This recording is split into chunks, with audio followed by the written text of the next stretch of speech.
জয় মাতার নাম শিখে চচ্চড়ি ভাবলাম পুঁই শাকের একটু চচ্চড়ি বানাই, তাও মাছের তেল দিয়ে। তো মাছের তেল দিয়ে পুঁই শাকের চচ্চড়ি খেতে ভালোই লাগে। পুঁই শাক কুমড়ো, আলু, বেগুন, কচু ভালো করে কেটে নিয়েছি, ভালো করে জল দিয়ে ঝরিয়ে নিয়েছি। তারপরে কড়াই তেল দিয়ে দিয়েছি আর হালকা হলুদ দিয়ে দিয়েছি, তেলটা যেন গায়ে করতে না লাগে।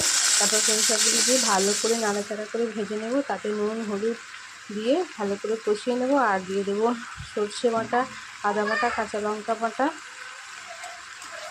ভালো করে দেখো উলট পালট করে পুঁই শাকের সবজিটা ভালো করে কিন্তু ভেজে নিতে হবে। তারপর নুন দিয়ে দিলাম আর একটু মুসুর ডাল দিয়ে দিলাম, যাতে টেস্টিও হয় আর একটু মাখো মাখো বাজার চচ্চড়িটা হবে। পুঁই শাক দিলে কিন্তু টেস্ট হয় খুব। তারপর প্রেসার কুকারে 2টো সিটি দিয়ে দিলাম।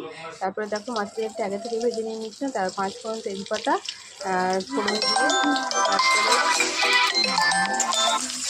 তেজপাতা ফোড়ন দিয়ে তারপরে দেখো ভালো করে ঢেলে নিয়ে পুঁই শাক সিদ্ধ করাটা ঢেলে দিলাম। তারপর একটু মিষ্টি দিলাম। তারপর রেডি হয়ে গেলো পুঁই শাকের চচ্চড়ি। ভালো লাগে সাবস্ক্রাইব করে দিও।